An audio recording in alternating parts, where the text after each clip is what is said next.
السلام عليكم ورحمة الله وبركاته. الحمد لله رب العالمين، والصلاة والسلام على أشرف المرسلين وعلى آله وصحبه أجمعين ومن سار على نهجه إلى يوم الدين. أما بعد، اللهم إنا نسألك علما نافعا ورزقا طيبا وعملا متقبلا.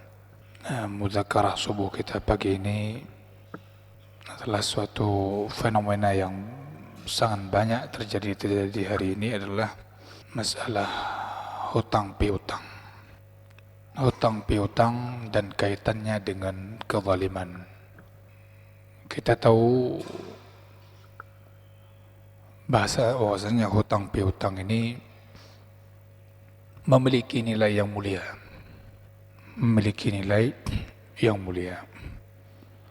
Orang yang memberikan hutang itu dia bisa mendapatkan pahala lebih besar tatkala membantu orang yang berhutang, dan ini bisa menjadi nilai-nilai daripada salah satu tolong menolong sesama saudaranya.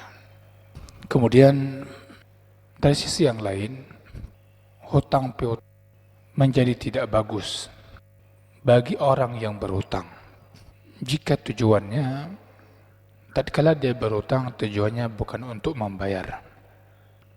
Fenomena ini hari ini dijual beli di mana-mana, hampir semuanya dengan cara hutang atau dibahasakan dengan istilah kredit.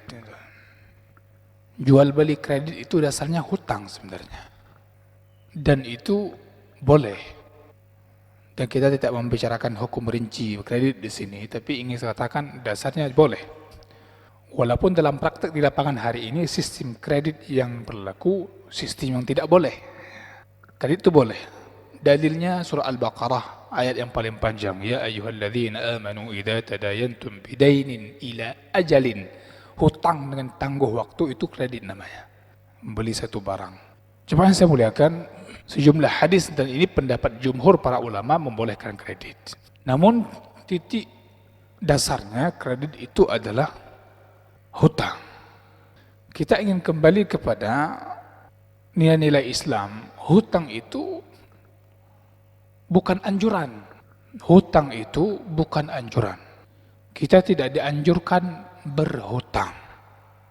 Namun hutang itu, melakukan hutang piutang itu jika memang kita sudah sangat membutuhkan, maka dibenarkan kita berhutang. Kebiasaan kita suka berhutang itu kebiasaan yang tidak baik. Kita sudah pernah mendengar mungkin sejumlah hadis yang berbicara tentang bahaya orang meninggal dunia sedangkan padanya ada hutang yang masih terikat dengan orang lain.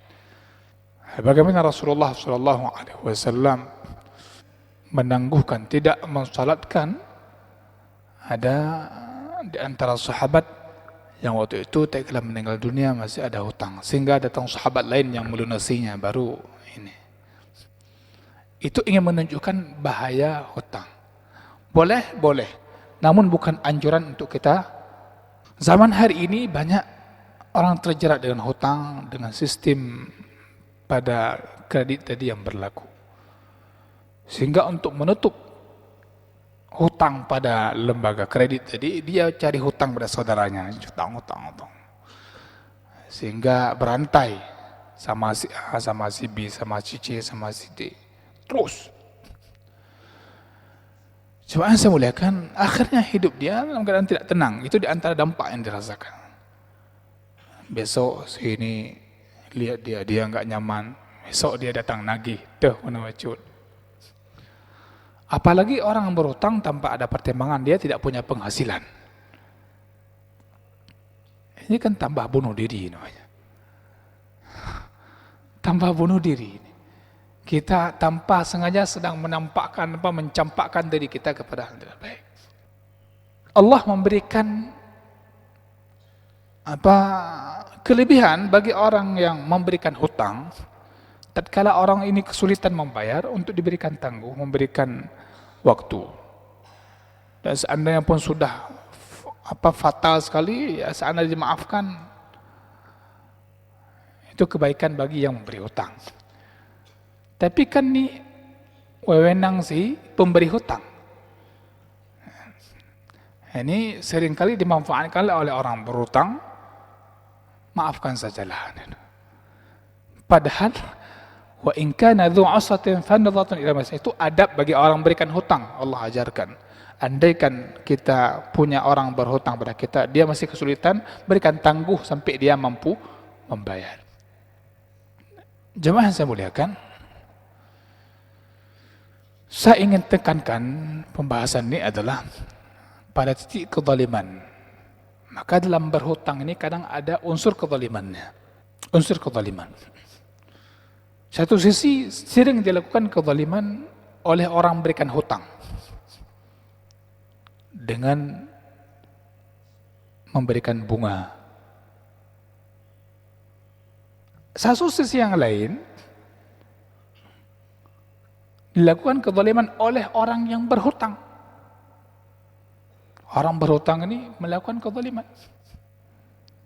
Inilah hadis yang sering dipaparkan oleh para ulama, matul ghani zulmun, hadis sahih.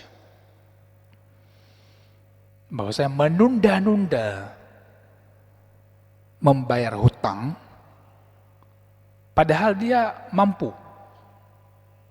Ini berlaku kezaliman bagi orang yang mampu. Namun dia menunda-nunda, maka itu kezaliman. Coba yang saya muliakan, maka kezaliman ini yang dikatakan dekat sekali dengan orang yang sifatnya rakus kepada dunia.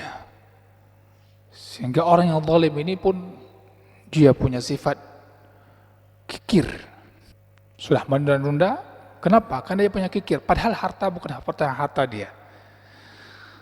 Maka seringkali orang berhutang yang seperti ini yang saya katakan, dia punya kemampuan namun enggak membayar. Inilah model manusia yang melupakan kebaikan saudaranya yang berikan hutang pada dia. Padahal saudaranya yang berikan hutang pada dia dulu waktu dia datang minta dan penuh kasih sayang dia memberikan, bahkan menyegerakan, boleh tolong tapi sekarang enggak ada, nanti siang datang atau besok datang. Dia mati-matian bela dia untuk memberikan bantuan untuk dia berhutang. Tapi orang diberi hutang ini ada kalanya punya tabiat yang lain. Dia sudah mampu namun enggak membayar. Kalau enggak mampu enggak ada cerita di sini, tapi ini udah mampu. Kenapa kadang melupakan kebaikan saudara yang telah membantu dia memberikan hutang? Jemaah yang saya muliakan, sekitar satu Jumat yang lalu ada orang mengatakan kepada saya dia pernah memberikan bantuan hutang kepada orang saudaranya, artinya saudara muslim lah,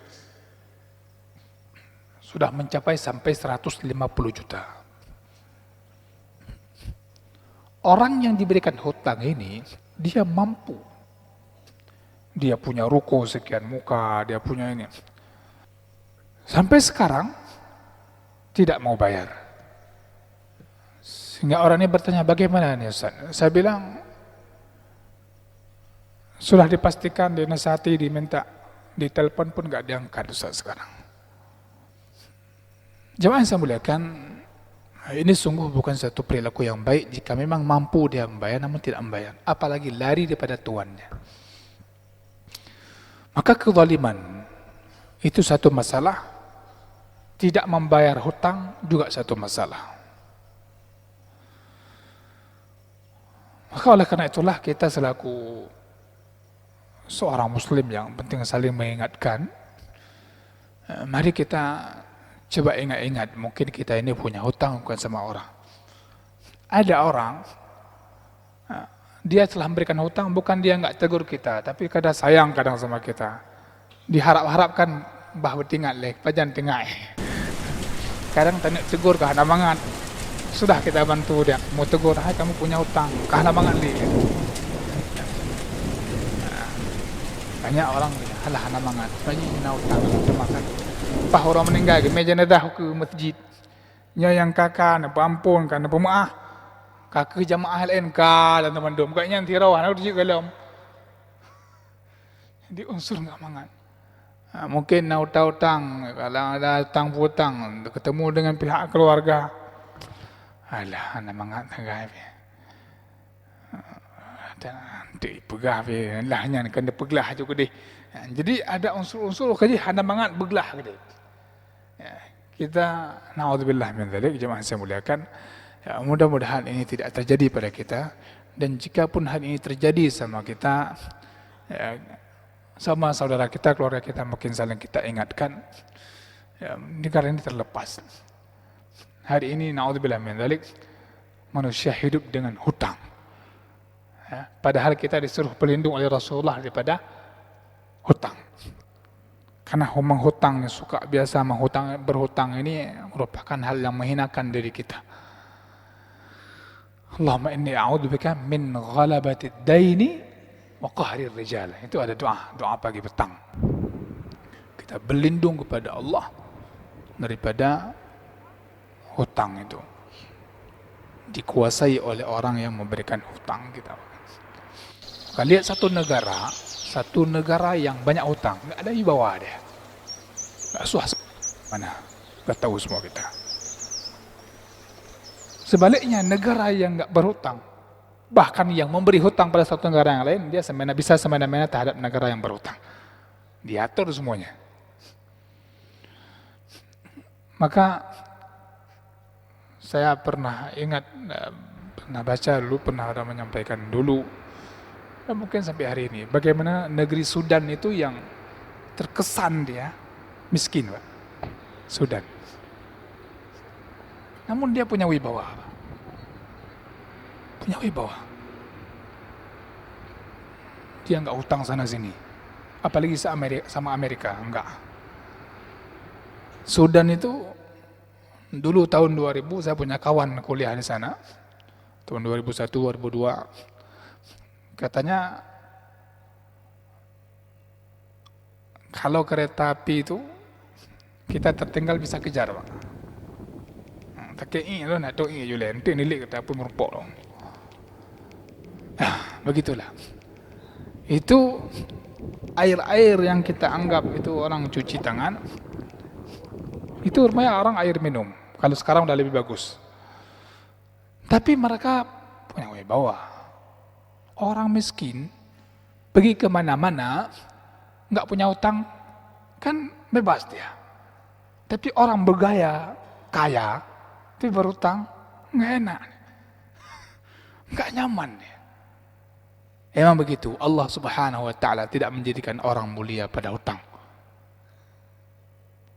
Namun ada kemuliaan dan kewibawaan pada orang yang memberikan hutang. Kesimpulan saya ingin katakan, ini kita ingin hati-hati saja masalah hutang, bukan hukumnya secara detail. Memberikan hutang itu mulia. Membantu, karena dia ada nilai membantu. Tapi melakukan kezaliman dengan sistem melakukan riba dalam memberikan hutang itu enggak mulia. Dasarnya mulia, jadi enggak mulia gara-gara ada unsur dosa. Yang kedua, kita yang berhutang menjadi zalim jika kita tidak menyerahkan membayarnya tak kala kita mampu. Apalagi enggak minta izin sama orangnya. Kita enggak minta maaf, lari-lari lagi. Tambah menyusahkan orang.